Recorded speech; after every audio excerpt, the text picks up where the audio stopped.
menyampaikan terkait dengan komitmen JQR untuk terus mengayomi warga masyarakat begitu ya. Tidak saja bagaimana selalu respon cepat terkait dengan hal yang berkaitan dengan bencana alam misalkan gitu, tapi juga hal-hal yang berkaitan dengan kebutuhan masyarakat saat ini. Bersama seluruh jajaran, terima kasih banyak JQR yang terus membara menurut saya karena keren banget. Tepuk tangan sekali lagi untuk JQR.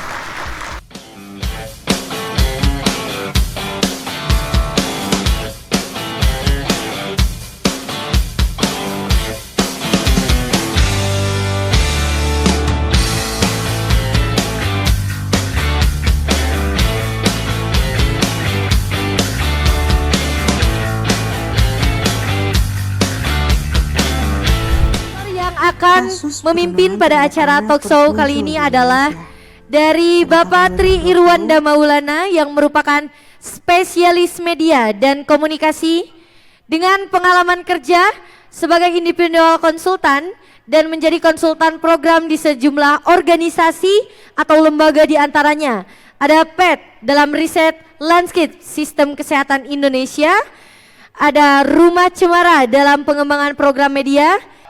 Beliau sebagai sarjana ilmu jurnalistik Fakultas Ilmu Komunikasi.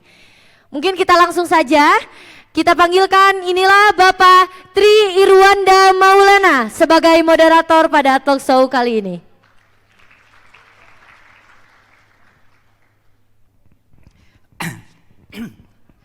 Assalamualaikum warahmatullahi wabarakatuh. Sampurasun. Kawan-kawan semua ini, saya senang ya ngumpul sama generasi Z sebaya. Kita kawan sebaya. Ibu Mei tong seri, Bu Mei jangan ketawa. Ya, teman-teman semua, sewaktu saya menerima ajakan dari Jabar Quick Response untuk memandu diskusi ini, pikiran saya masih hangat dengan satu kejadian di Jember ya, 2 hari lalu kalau saya nggak salah. Ada anak SD, dia nggak mau sekolah karena sepatunya bolong, diejek sama teman-temannya. Dia nggak mau sekolah, cek orang Sunda mah apa? Pundung ya. Dia buat saya itu perundungan. Kemudian flashback 4 tahun sebelumnya di Tasik ya, maaf saya lupa, itu sempat viral 2019. Ada anak mengalami hal yang serupa karena dia dapat sepatunya untuk sekolah dari hasil rongsokan. Jadi dia anak yatim, dia miskin, sepatunya paling jelek di antara yang lain, dan bahkan waktu ganti sepatu, dia pakainya sepatu bekas dari hasil mulung. Dia dirundung, dia dibully. Kemudian di awal bulan ini ya, ada satu berita mengejutkan sebetulnya. Ini kita beralih lagi ke Jawa Timur, di Banyuwangi, anak SD gantung diri. Buat saya agak nggak masuk akal. Di pemahaman saya, bunuh diri itu konsepsi yang hanya ada di milik orang dewasa gitu kan. Tapi ini anak SD melakukan bunuh diri. Dia depresi. Kenapa? Karena dia nggak punya ayah. Tadi Ibu Atalia sudah menyitir kasus itu. Dia tidak punya ayah, dia diledek oleh teman-temannya. Perundungan ternyata dampak kerusakannya hebat. Dan saya senang siang ini kita ngumpul untuk bicara tentang hal penting seperti itu. Tentang perundungan, tentang kekerasan seksual. Bagaimana sih kekerasan seksual? Ternyata juga kasusnya kalau saya lihat data dari Kementerian Negara PPPA itu naiknya kasus dari 2021 ke 2022 hampir 100%-nya ya. Banyak sekali kasusnya. Bagaimana dengan HIV dan AIDS? Ada 3 topik kan sebetulnya siang ini. Kita pernah ramai di Bandung dengan sampai beritanya jadi banyak yang misleading apa ya? Banyak yang beritanya belok entah kemana gitu. Jadi hati-hati ke Bandung, banyak mahasiswa yang HIV AIDS katanya gitu. Cuma itu semua yang akan kita bicarakan. Seperti apa? Mudah-mudahan kita bisa objektif dengan ini semua. Untuk itu nggak perlu nunggu lama ya. Saya akan panggilkan narasumber kita yang hebat-hebat. Tepuk tangan sebelumnya untuk narasumber kita yang hebat-hebat. Satu persatu akan saya panggilkan. Juga untuk teman-teman yang hadir bergabung secara virtual ya. Saya harus ngelihat kemana kamera? Oh, sebelah situ ya. Selamat bergabung di diskusi ini. Saya akan panggilkan yang pertama adalah Ibu Rini ya dari JQR. Beliau adalah ketua Satgas anti perundungan ya di JQR. Tepuk tangan untuk Ibu Rini. Saya persilakan. Kemudian yang hadir dulu ya, yang hadir secara luring di sini akan saya panggilkan satu persatu. Ada Ibu Meirinda Sebayang. Beliau adalah Chairwoman dari Jaringan Indonesia Positif. Saya panggilkan seorang rekan lama. Kita reuni di sini. Silakan Ibu Mei, tepuk tangan untuk Ibu Meirinda Sebayang. Kemudian yang bisa punya kesempatan untuk hadir juga di sini, saya panggilkan ada Ibu Dr. Irianti Usman. Beliau adalah dosen psikologi di Universitas Muhammadiyah Bandung. Tepuk tangan untuk Ibu Dr. Irianti. Saya persilakan. Kemudian saya harus menyapa, mudah-mudahan sudah bergabung di sini. Ada yang bergabung secara daring melalui perangkat virtual tentunya. Ada Ibu Diah Puspitarini, MPD. Beliau komisioner di KPAI. Tepuk tangan untuk Ibu Diah. Beliau bergabung secara virtual. Kemudian satu orang lagi, ini cukup jauh virtualnya, perbedaan waktunya hingga 12 jam. Beliau adalah Ibu Profesor Alimatul Kiptiah. Beliau adalah seorang yang sangat mengamati betul soal gender, soal hak-hak perempuan. Beliau dari Komnas Perempuan. Ya, baik, saya pikir, oh ya, saya lihat ada monitor ya. Ibu, selamat siang, selamat bergabung. Jadi teman-teman, kita akan mulai dengan satu hal yang sebagai pengantar. Saya tadi sudah ungkapkan ya, ternyata perundungan, kemudian kekerasan seksual, HIV/AIDS, potretnya kok suram gitu kan, seperti tadi. Nah, saya ingin di awal ke Teh Rini dulu ya, ke Teh Rini, karena waktu kita ya Ibu dan Teh Mei, waktu kita tuh sangat terbatas, hanya 2 jam untuk 5 narasumber, maka saya mohon jika pun ada paparan bisa efektif disampaikan singkat saja, mungkin 7-10 menit. Baru kemudian jika ada paparan, kita tanya jawab dulu sambil nanti kemudian kita diskusi dengan peserta. Oke, itu untuk ibu-ibu yang bergabung secara virtual juga saya mohon untuk memahami soal waktu. Baik, kita akan mulai dengan Ibu Rini dulu. Teh Rini, applause untuk JKR. Bu Rini akan paparan dulu atau langsung kita diskusi langsung aja ya. Oke, sewaktu saya dapat, sekali lagi sewaktu dapat undangan ini dari JKR, oh ternyata di JKR bukan cuma nanganin bencana alam. Itu kan capnya tuh JKR tuh bencana alam gitu ya, selama ini banyak orang ya disaster ya. Tapi kemudian kok ada satgas juga untuk soal perundungan, soal ya ngatasi kekerasan seksual dan semacamnya. Apa sih yang melatari, apa urgensinya Bu di Jawa Barat? Kok sampai JKR turun tangan ngatasin itu? Emang udah nggak ada pemerintah gitu di sini? Itu pertanyaan berikutnya. Silakan Bu. Ya baik, bismillah, assalamualaikum warahmatullahi wabarakatuh. Masih pada semangat ya? Masih, alhamdulillah. Ya mungkin langsung saja untuk kenapa akhirnya ada Satgas ya. Sebetulnya Satgas anti perundungan. Awal memang JKR dibentuk dan didirikan di tahun 2018, 18 September 2018. Kami merespon isu-isu kemanusiaan sosial, kedaruratan kemanusiaan di Provinsi Jawa Barat gitu khususnya. Dan ada beberapa kategori yang sebetulnya ditangani oleh kami dari Jabar Quick Response sendiri, mulai dari pendidikan, kesehatan gitu ya, rumah darurat Probo, terus jembatan, kebencanaan dan lainnya gitu, yang memang itu menjadi concern awal gitu. Di tahun 2019 itu ada satu kasus yang cukup viral di media sosial.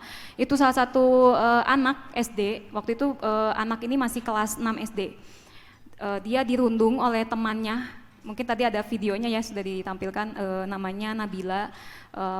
Dia dirundung oleh teman sekolahnya karena tidak mampu membeli sepatu sekolah gitu ya. dan dia diolok-olok karena mohon maaf beliau si Nabila ini tinggal sama nenek kakeknya tidak bisa bekerja dan juga mungkin untuk kebutuhan sehari-hari pun ya seada-ada gitu ya, karena memang pekerjaannya sebagai pemungut sampah gitu kan. Nah akhirnya di situ viral dan banyak yang mention ke JKR Kang gitu. Mention ke JKR, ini JKR gimana responnya gitu. Akhirnya waktu itu kami bekerja sama dengan crowdfunding, salah satu crowdfunding di Indonesia, salah satunya kitabisa.com gitu. Waktu itu menggalang dana untuk Nabila ini dan alhamdulillah terkumpul 300 juta. Dan luar biasa ya gitu ya, dari pembulian tapi dia dapat berkahnya alhamdulillah gitu, bahwa dia mendapatkan bantuan dari semua orang. Dan akhirnya kami juga coba untuk monitoring gitu, monitoring untuk kebutuhan Nabila dari mulai segi pendidikannya, kesehatannya, keadaan ekonomi keluarganya. Kami coba untuk monitoring bekerja sama dengan Dinas DP3 AKB waktu itu, DP3 AKB Provinsi Jawa Barat. Nah dari situ akhirnya mulai masuklah aduan-aduan ke JKR gitu ya tentang perundungan gitu. Seiring berjalannya waktu dengan media sosial yang cukup dinikmati oleh semua orang banyak gitu ya, akhirnya orang gampang sekali viral gitu ya, dengan video, dengan foto gitu. Dan itu pun orang-orang yang dibully gitu ya, orang-orang yang mendapatkan kasus kekerasan seksual itu di-up di media sosial, dan itu pun masuk lagi ke Jabar Quick Response, men-tag gitu. Otomatis kami pun nggak mungkin menutup mata gitu ya, nggak mungkin menutup mata untuk menindak atau membiarkan. Akhirnya kami respon juga gitu, respon kembali aduan-aduan. Dan yang paling hangat waktu di 2022 kemarin itu anak yang berusia 16 tahun, dia disabilitas di Cirebon,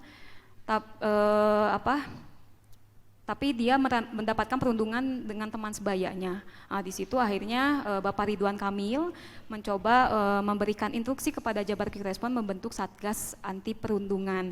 Dan seiring berjalannya waktu, Satgas Anti Perundungan juga menerima aduan-aduan kekerasan seksual, baik kekerasan seksual pada anak, perempuan, para pekerja, mungkin waktu itu ART ya, asisten rumah tangga yang kerja di Cimahi, kami respon juga.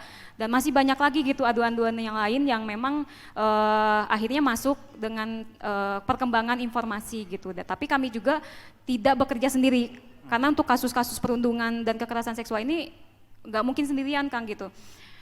Kami butuh sejejaring kerjasama gitu ya, kemitraan baik dari dinas, lembaga gitu, swasta maupun pemerintah untuk sama-sama menyelesaikan kasus-kasus ini. Akhirnya kami bermitra dengan crowdfunding untuk melakukan galang dana, lembaga-lembaga amil zakat, lalu dengan mungkin dari dinasnya dengan DP3 AKB yang selalu mensupport kami juga gitu kan, dengan unit pelayanan terpadunya yang menyediakan wilayah konseling. Itu jadi salah satu mitra kami juga gitu ya dalam penanganan kasus kekerasan maupun perundungan yang ada di Jawa Barat. Mungkin itu Kang. Oke, tepuk tangan kawan-kawan buat Teh Rini. Paling tidak kita udah mulai dapat gambaran ya, kenapa kemudian ini urgent dan JKR berinisiatif atau memiliki prakarsa untuk melakukan kegiatan kita hari ini. Nah, karena saya harus menghargai Ibu yang berbeda 12 jam dengan kami di sini, saya langsung ke Ibu ini ya, yang Prof. Alim dulu ya, Bu Alim. Ya, saya ingin ngobrol dulu tentang Indonesia ini kan, kalau bicara kekerasan seksual, Prof. Alim, itu sebetulnya ada kemenangan kecil lah, katakan saja, bagi banyak aktivis, bagi banyak kelompok masyarakat, bahkan perempuan termasuk, sewaktu undang-undang TPKS disahkan akhirnya. Itu kan dinamikanya panjang sekali ya, Prof. Alim ya. Dan saya tahu Ibu dan sebagian di antara kita di sini juga ikut memperjuangkan itu. Panjang, berliku, sempat diboykot juga, kita semua paham soal itu. Tapi kemudian goals juga Bu, undang-undang TPKS ini. Agar kami semua di sini memiliki pemahaman paling tidak secara umum dulu, itu apa sih makna pentingnya dari undang-undang TPKS ini, Ibu? Mohon dijelaskan dulu. Sebelum nanti kan Ibu katanya ada paparan juga ya Bu ya? Ya, terima kasih. Ya. Ya. Oh, oke. Baik.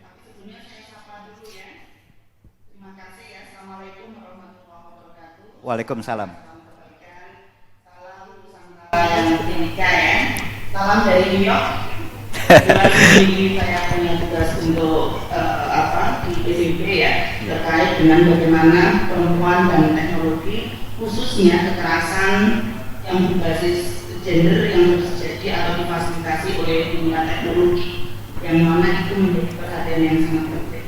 Harapannya kalian kita akan menghasilkan di dalam CSP nanti Komisi Satu Opinion yang akan mendukung kebaikan-kebaikan pada perempuan, juga termasuk yang disediakan tadi Mas Moderator menyampaikan tentang kemajuan ya yang ada di kita, yaitu di undangannya atau misalkannya undang-undang PPKS. Dan sebenarnya tidak hanya undang-undang PPKS saja kemajuan pada tahun 2022, 2021, tetapi juga banyak lembaga, institusi termasuk Kementerian Pendidikan dan Kebudayaan dengan Kemendikbudristek 30/2021, lalu Kementerian Agama dengan PMA 73/2022, dan juga di lembaga institusi kementerian lainnya ya, mereka sudah mempunyai komitmen untuk mengupayakan atau mewujudkan kawasan bebas kekerasan di Indonesia ini, terutama yang terkait dengan kekerasan seksual. Nah, tapi ada pertanyaan yang menarik. Sebenarnya urgensinya apa sih? Ya, tentang habis ini ya. daripada kebijakan yang tadi kita sebut ya. Nah, ibu bapak sekalian yang saya hormati, kalau kita bicara tentang kekerasan seksual itu seperti fenomena gunung es. Kalau dari risetnya Komnas Perempuan itu ada 80% ya korban-korban itu tidak speak up gitu. Nah, dengan adanya peraturan kebijakan yang ada itu mendorong korban-korban untuk speak up supaya tidak terjadi berulangan dan juga supaya ditegakkan ya hukum itu yang seadil-adilnya. Ya, kalau saya sih mengatakan bukan seberat-beratnya ya, tapi seadil-adilnya gitu, terkait dengan persoalan kekerasan seksual ini. Nah, misalnya beberapa terobosan yang di cover oleh undang-undang PPKS ini adalah persoalan pembuktian. Pembuktian itu sekarang dipermudah karena dari kajian Komnas Perempuan salah satu kendalanya adalah kurangnya alat bukti untuk membuktikan terjadinya kekerasan seksual. Nah, karena itulah ada poin penting. Yang pertama adalah laporan dari saksi atau korban itu satu bukti. Yang kedua adalah dapat berupa catatan dari psikolog klinisnya atau psikologi yang menyatakan adalah korban mengalami trauma gitu. Nah, dua alat bukti ini dapat digunakan ya untuk awal dalam pelaporan kasus yang dialami ya. Nah, ibu bapak sekalian yang saya hormati, temuan dari Komnas Perempuan Catahu yang seminggu yang lalu di launching ya pada tanggal 7 Maret kemarin menemukan bahwa saat ini bentuk kekerasan yang paling banyak dilaporkan itu sudah bukan perkosaan lagi. Kalau selama ini banyak perkosaan yang dilaporkan. Nah, saat ini karena ada kebijakan itu, yaitu yang paling banyak adalah pelecehan.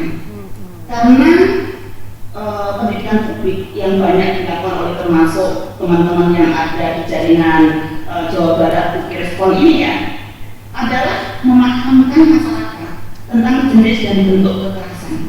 Termasuk di dalamnya adalah kekerasan yang bersifat keramahan palsu, kalau saya bilang atau catcalling. Yang sering digunakan adalah misalnya anak pakai agama loh ya, Assalamualaikum cantik, Assalamualaikum dan Nah, itu kalau orang merasa terendahkan dan juga bisa trauma gara-gara ucapan itu, nggak berani melewati kosan itu sehingga trauma, maka itu bisa.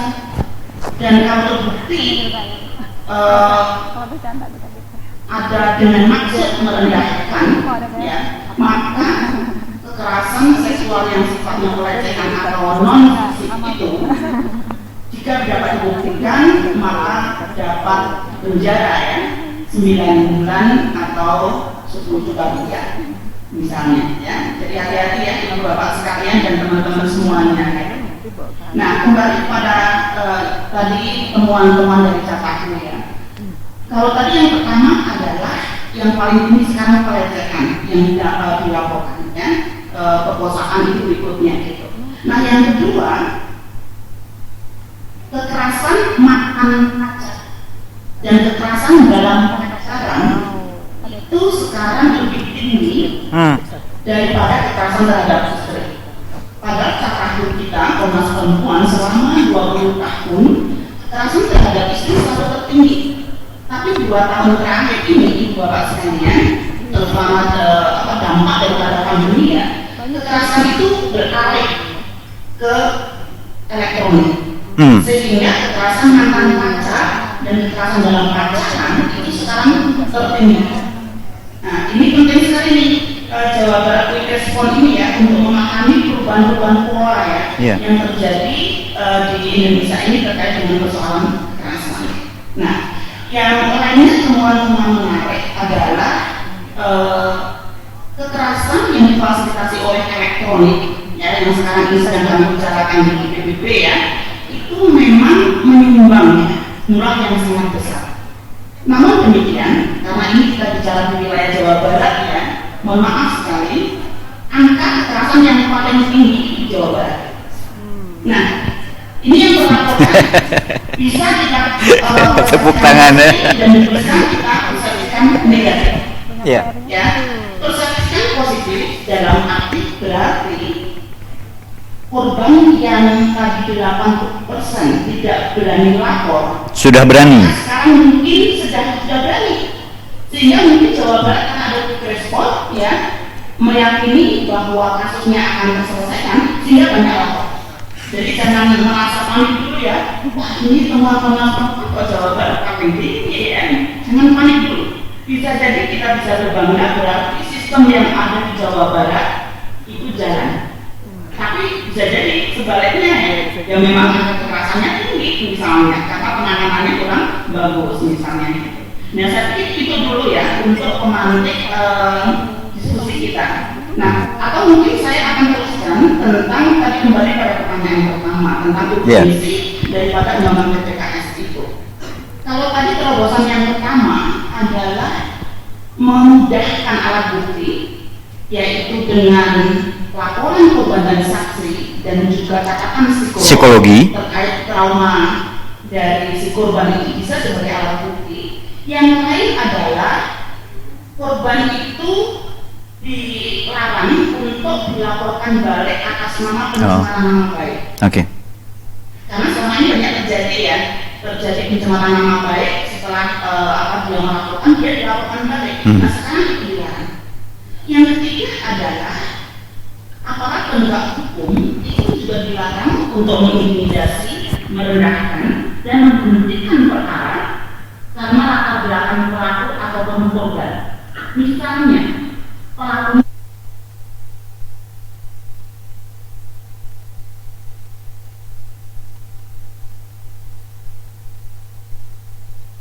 orang yang tidak punya pengaruh, maka dianggap itu tidak ada, tidak dihentikan. Nah itu nggak boleh. Kemudian juga terobosan yang lain adalah kita dilarang melaporkan ke media kasus-kasus yang kerahasiaan korban ya ke publik termasuk ke media. Gitu. Kemudian juga hal yang penting lainnya adalah hakim harus memutuskan restitusi ya untuk pemulihan pendampingan korban. Nah ini sangat penting sekali untuk kemudian dibebankan ya kepada pelaku. Nah persoalannya katanya gimana tuh kalau pelakunya itu ya nggak punya aman, maka ya negara harus hadir. Karena itu memang undang-undang ini memastikan bagaimana pendampingan pemulihan terhadap korban itu dilakukan dan juga pemberian sanksi dan rehabilitasi pelaku ya. Yang berarti ya generasi Z ya usianya berarti kalau tahun 2023 ini berarti mereka antara lain ya antara 12 hingga 25 ya kurang lebih ya. Kelahiran 97 98 begitulah.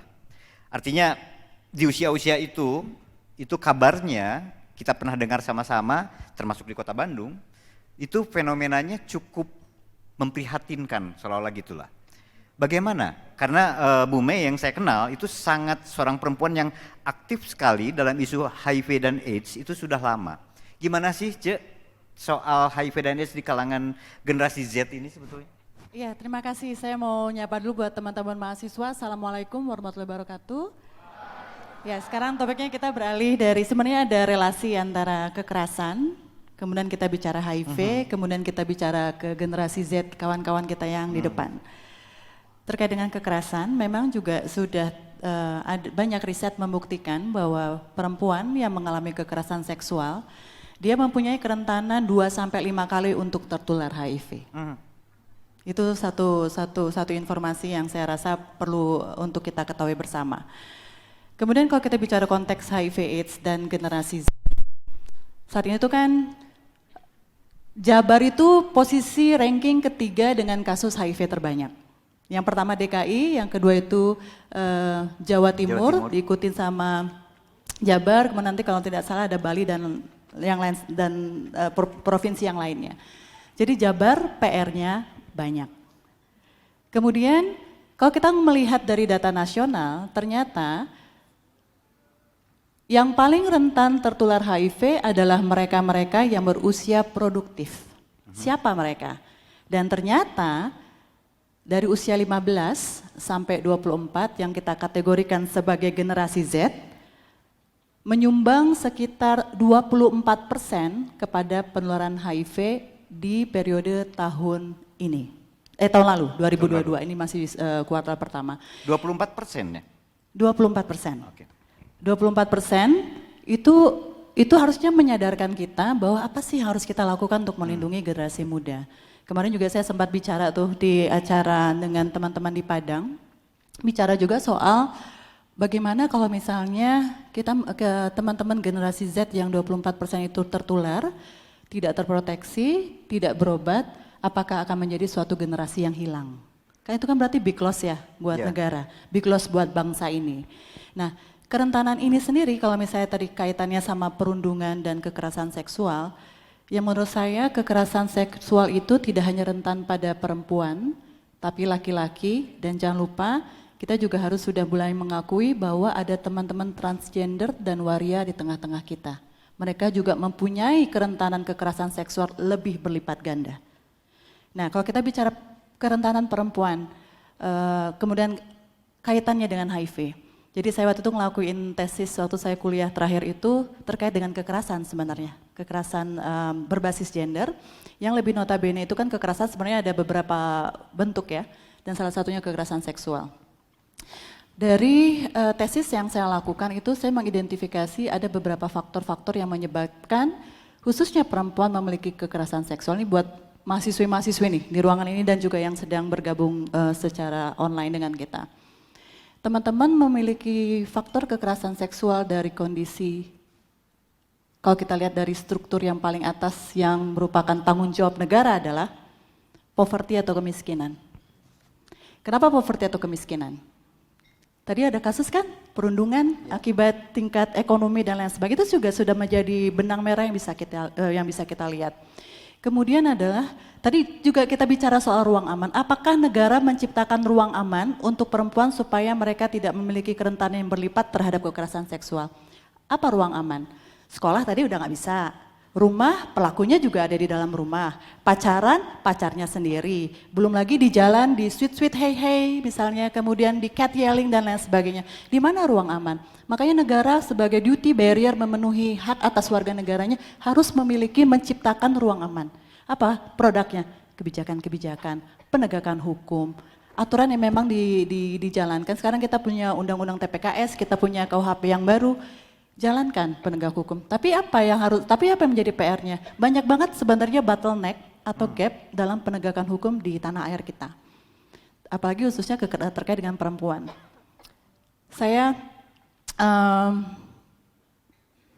kemarin itu baru pulang dari Semarang, ini konteksnya perempuan sosial ya. Kalau saya bilang perempuan sosial itu teman-teman waria. Mereka tuh paling sering mengalami kekerasan loh teman-teman. Apalagi kalau misalnya mereka lagi nongkrong di jalan, ya dikebukin, ya dipukulin, dikejar sama tibum dan lain sebagainya. Ketika mereka melaporkan kepada, kalau dulu masih P2 TP2A ya, sekarang namanya kan udah berubah. Yang menjadi jawabannya adalah tidak ada shelter atau rumah aman untuk teman-teman transgender. Rumah aman hanya diciptakan hanya untuk perempuan. Ada nggak rumah aman untuk korban kekerasan pada laki-laki? Nggak ada. Jadi maksudnya pemerintah atau negara memiliki kewajiban untuk menciptakan ruang aman itu. Kemudian itu dari institutional level ya, dari struktur yang paling tinggi. Belum lagi kita bicara norma, agama, adat, dan ada suatu budaya di negara kita yang mengatakan melakukan kekerasan itu ya tidak apa-apa. Saya generasi X ya, kita generasi X ya? Oh enggak, masih Z ya. Terus orang tua saya tuh generasi baby boomer yang menganggap mendisiplinkan anak dengan kekerasan adalah biasa. Bener nggak? Bener ya Kang Tri ya? Mendisiplinkan anak dengan kekerasan adalah yang biasa.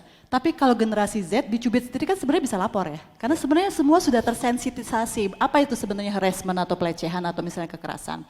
Nah, konsep budaya, norma, gender dan lain sebagainya itu yang menjadi menginternalisasi bahwa kekerasan itu diterima bahkan oleh penegak hukum. Itu dari institutional level atau struktur barriers yang kita normalisasi ya, normalisasi kekerasan. Nah, kemudian kita masuk pada level, jadi saya pakai socio-ecological model waktu itu.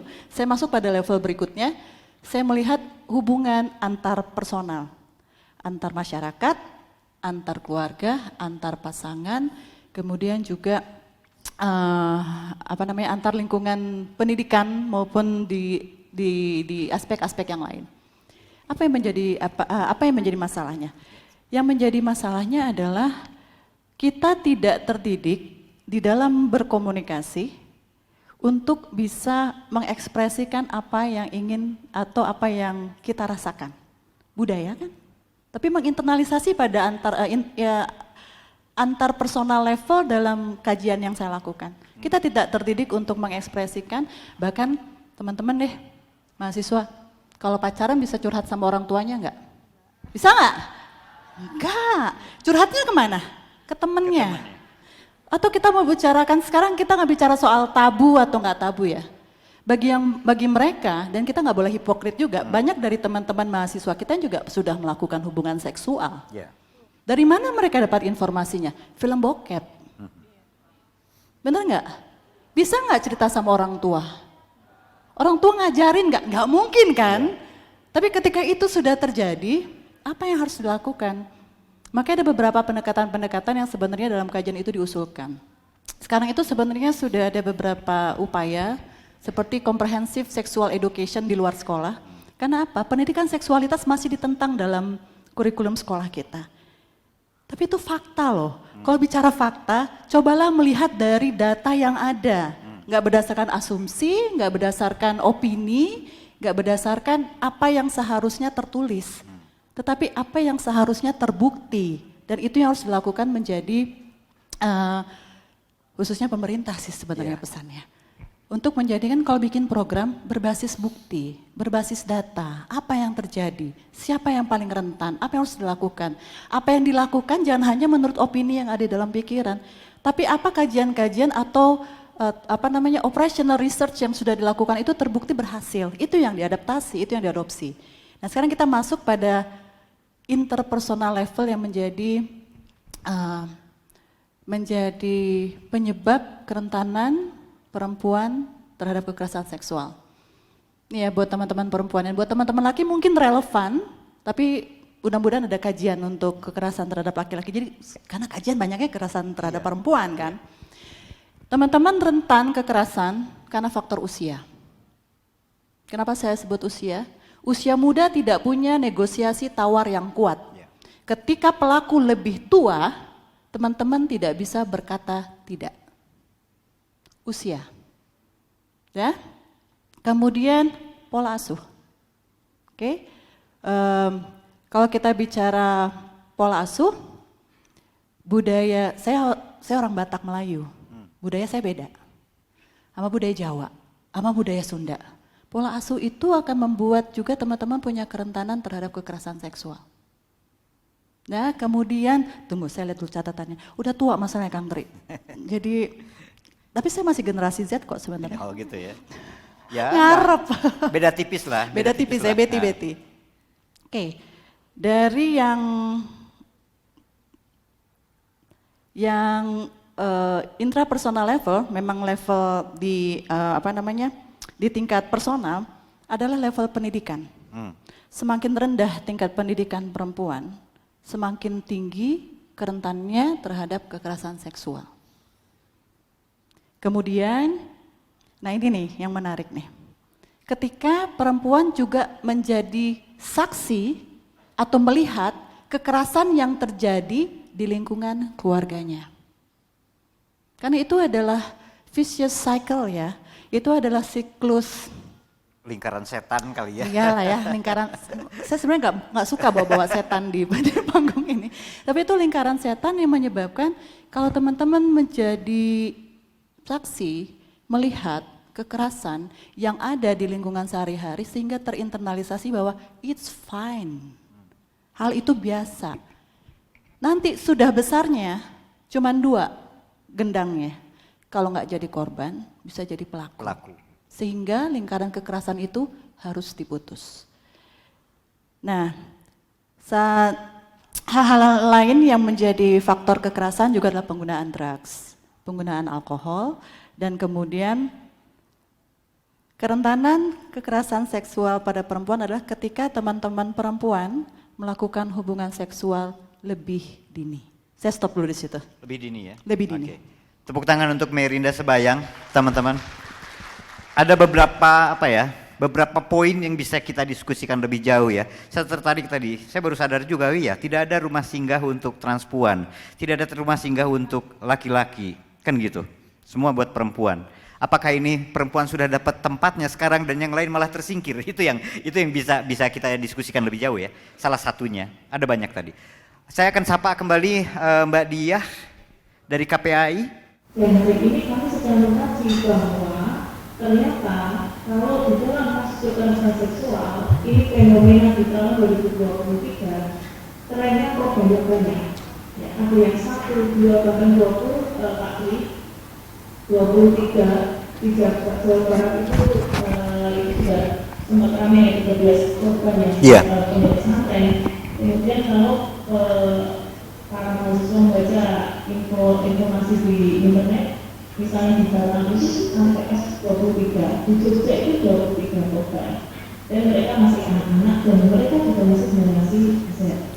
Nah kemudian kalau kita kekerasan, di kasus kekerasan fisik dan psikis, ini tingkat kebrutalannya tinggi Pak.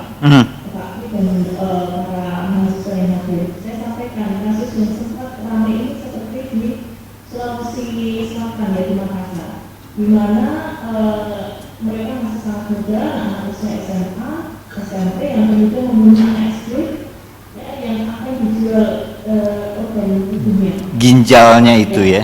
Itu di Sulawesi Selatan. Tetapi kalau di Jawa Barat, nah ini yang kemarin saya dampingi kasusnya adalah bapak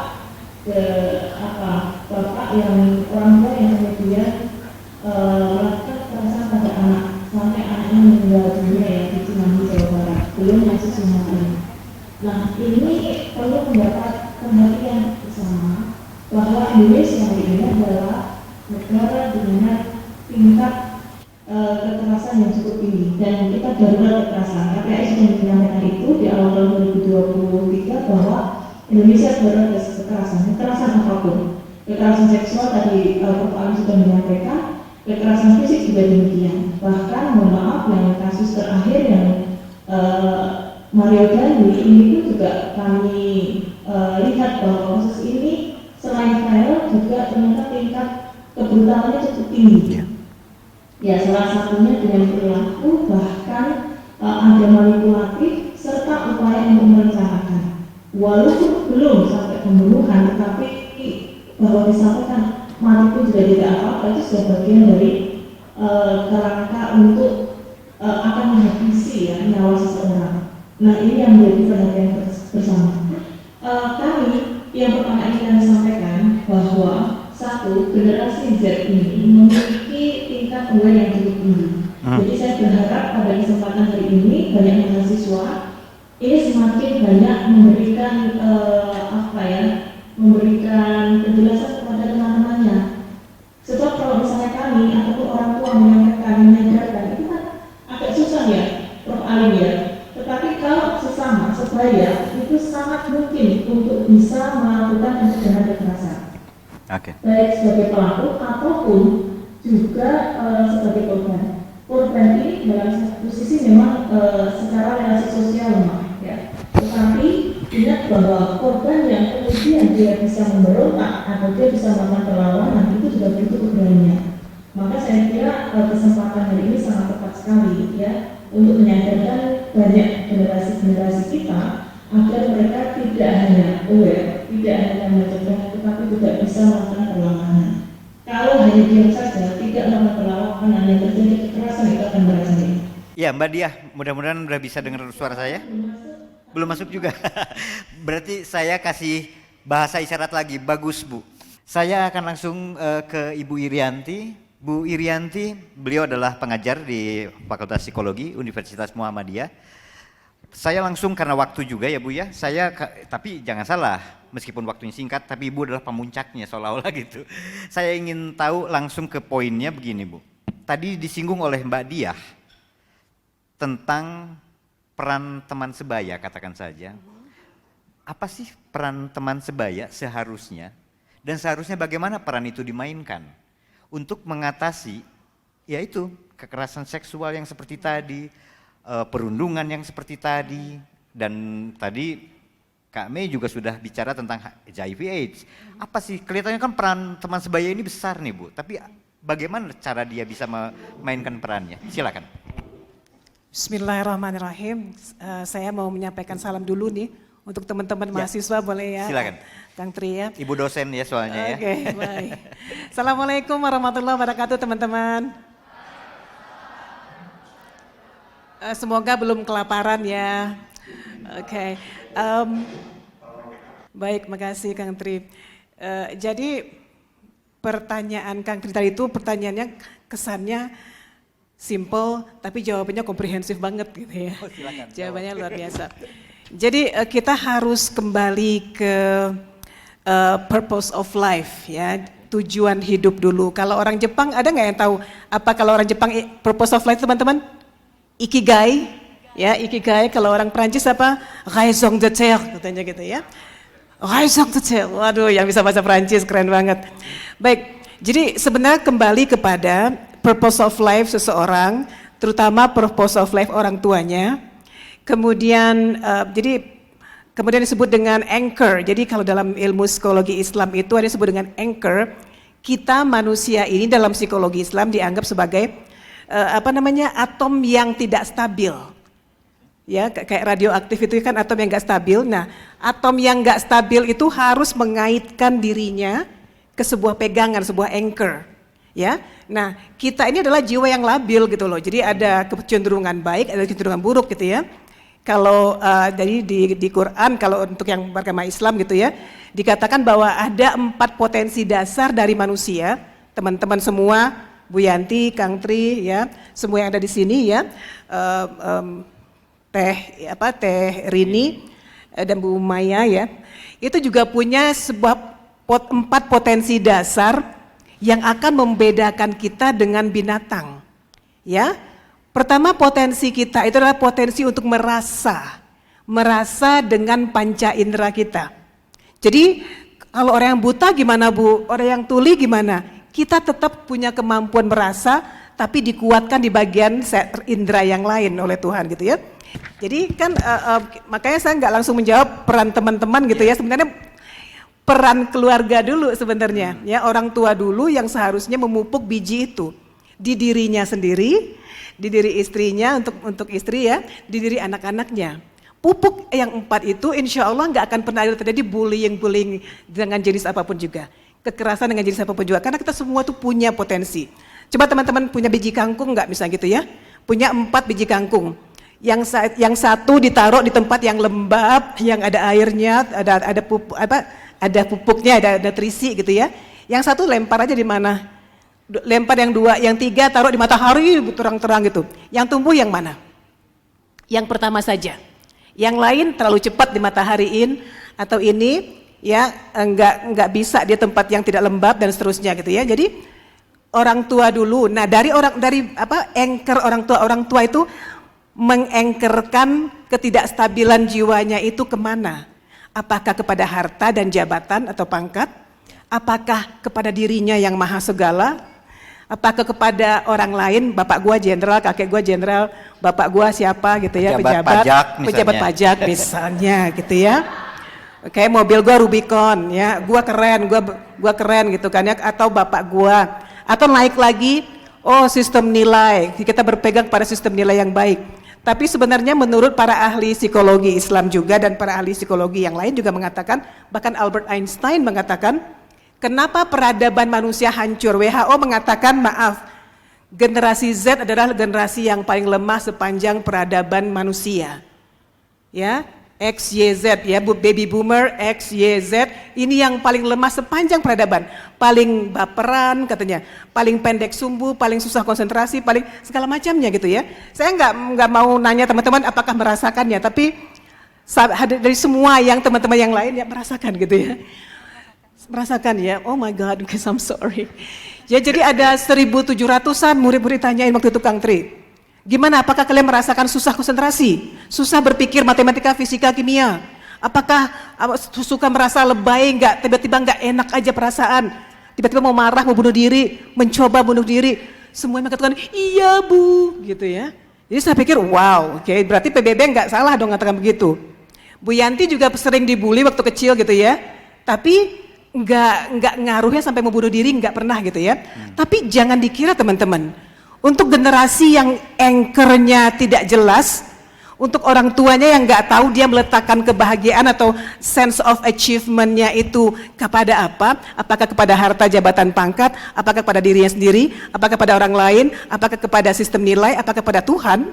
Ya, kita nggak tahu. Kalau orang tuanya nggak jelas anchornya, contoh, mama suka pamer-pamer tas Louis Vuitton atau Gucci, ya apa lagunya? Oke, Louis Vuitton ya. Kuta ingin Louis Vuitton. Oke, jadi mama yang suka pamer-pamer tas Louis Vuitton, Hermes, ya, Gucci di sosmed, ya kira-kira dia memberikan pesan apa kepada anak-anaknya? Anchornya kira-kira apa? Menstabilkan dirinya dia kepada harta yang dia miliki, ya enggak? Materi. Atau ketika siapa Mario Dendi mengatakan kepada Shane waktu ditangkap, jangan khawatir, bapak gue akan beresin, ya kan? Itu anchornya kemana teman-teman?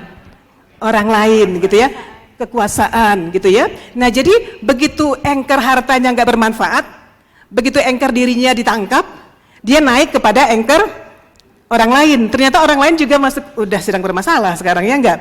Bapak juga bermasalah, akhirnya naik lagi, mudah-mudahan naik anchornya ke virtue. Dia sudah mulai menyesal sekarang sepertinya, udah mulai menangis di penjara. Mudah-mudahan nanti akan naik lagi kepada Tuhan. Jadi anchornya akan kelihatan dari bagaimana orang tua membina seed yang 4 yang ada di dirinya tersebut. Nah, dalam mencari teman, jadi anak yang sudah terbiasa dengan anchor seperti ini, biasanya orang akan menjadi teman yang sama dengan dirinya, ya enggak? Kita akan ada yang panjat sosial segala macam gitu ya.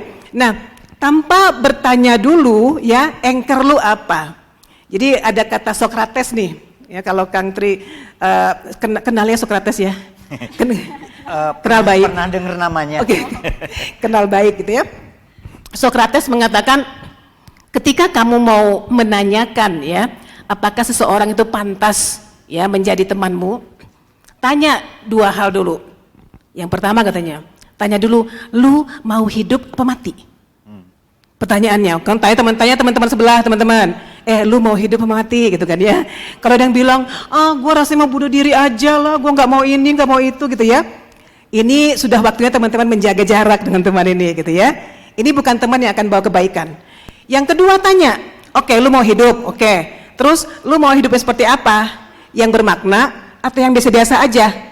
Gua mau mengalir aja lah, jarak gitu ya. Jadi kita harus perhatikan dalam mencari teman itu, ingat teori psikologi namanya teori Gestalt, ya.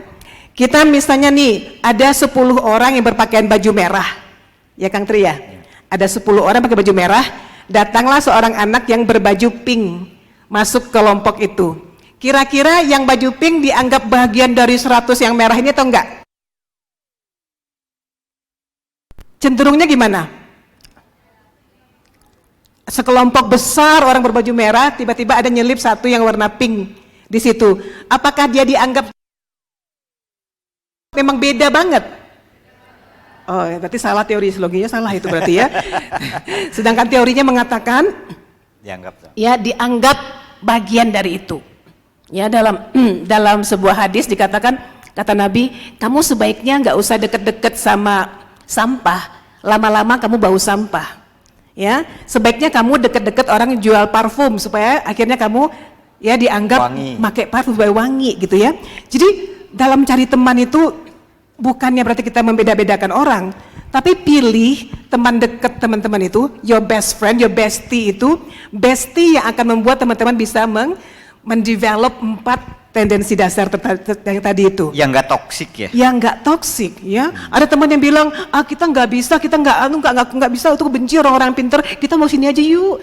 Itu toksik sudah pasti, nggak akan mengembangkan 4. Atau teman yang katakan, yuk kita hajar, kita ituin, kita gituin gitu ya, hajar. Wah, gue punya potensi empati nih, gue punya nurani, gue nggak mau. Ya kayak gitu ya. Ingat aja 4 potensi dasar kita dan carilah teman ya yang memiliki, yang mengembangkan 4 potensi dasarnya supaya kita bisa menjadi manusia yang membedakan kita dengan binatang gitu, Kang Tri. Jadi itu jawabannya. Cari teman, pilih-pilih yang 4 anchornya Tuhan, bukan harta, bukan diri, bukan orang lain, dan bukan sistem nilai saja, tapi juga spiritualnya. Ya, itu yang cari teman seperti itu, dan teman yang kelihatan mengembangkan 4 potensi dasarnya. Gitu. Bu Yanti, saya percaya yang disampaikan oleh Ibu itu sangat ideal dan baik sekali ya. Ideal, betul. Realistis nggak sih dilakukan di tengah, ya gini, saya membayangkan generasi Z atau kawan-kawan saya ini, dia sibuk, bahkan katanya kan orang muda ini sangat sibuk dalam kesehariannya, dinamikanya cepat sekali. Bisakah mempertimbangkan yang 4 potensi tadi dalam kesehariannya sehingga bisa tercapai yang ideal tadi, Bu? Itu pertanyaan keren banget, Kang Tri ya. Itu pertanyaan yang sangat sulit, tapi sebenarnya kembali berpulang kepada keluarga dulu. Keluarga ya. Jadi ada satu research, Kang Tri, yang keren banget. Researchnya bukan orang religius yang melakukan ya. Satu buku researchnya mengatakan ternyata ya, ketika seorang remaja menganggap orang tuanya yang mempunyai sistem nilai yang baik ya, yang mengembangkan 4 potensi tadi itu sebagai idolanya, jangan khawatir dengan dunia luar katanya. Dia akan mualah dia yang akan mempengaruhi dunia luar. Nah, memang sulitnya kenapa, Kang Tri? Benar Kang Tri mengatakan. Ini kebanyakan yang generasi Z, apalagi yang lahir di tengah-tengah gitu ya, ini masih belasan-belasan.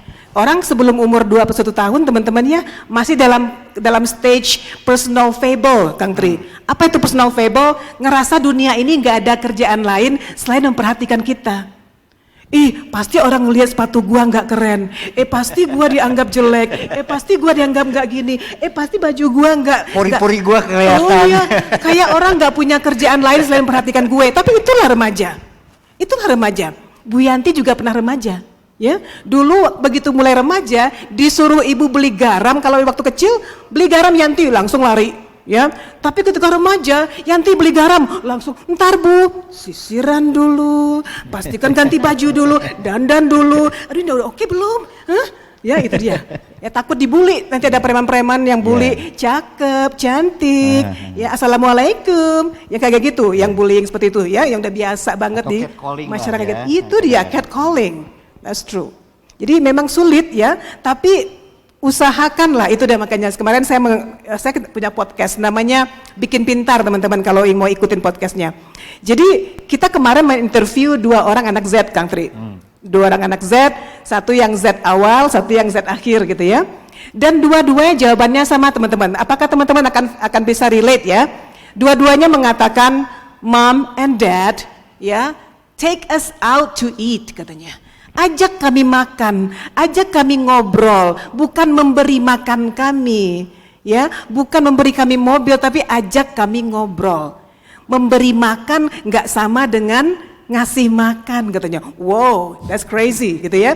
Jadi nggak tahu apakah kalian bisa relate ya, tapi mereka mengatakan sebenarnya kami tuh butuh orang tua yang membuat kami merasa disayang, bukan dimanja ya, disayang sehingga kami bisa menyayangi orang lain. Itu anak Z yang ngomong gitu, gitu ya. Jadi, oh my God, gitu ya. Keren ya. Keren banget anak-anak ini ya. Oke. They need good communication, interaction dengan orang tua yang mindful. Orang tua yang niat banget punya anak gitu loh. Ya teman-teman nanti ngobrol dengan mama dan papa ya. Pah, ma, mindful ya gitu. Ajak kita makan, jangan kasih makan aja gitu. Oke, tepuk tangan untuk Bu Yanti. Bu Rianti. Kawan-kawan, saya tahu ini akan terus berkembang, apalagi ada apa namanya, ada hal-hal yang memang belum selesai untuk didiskusikan. Tapi ya ini jadinya semacam mozaik yang belum lengkap ya kepingannya. Tapi ya saya sadar betul kita nggak hidup di dunia yang ideal ya. Kita nggak ada satupun dari kita yang hidup di dunia yang ideal. Artinya puas nggak puas terima aja dulu, karena bentar lagi udah harus makan siang kan teman-teman. Jadi terima kasih banyak untuk Prof. Alim, untuk Mbak Diah, kita dadah-dadah, terima kasih banyak untuk Prof. Alim dan Mbak Diah, untuk Mbak Rini, untuk Mbak Rini, untuk Bu Yanti, kemudian Mbak Mei juga, terima kasih banyak, aplaus untuk kita semua di sini. Teman-teman, saya akan akhiri dulu ya.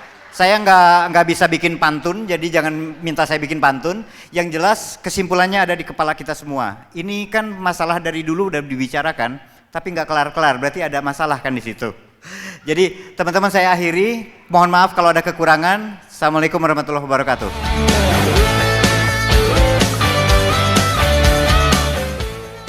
Jabar Quick Response untuk kemanusiaan.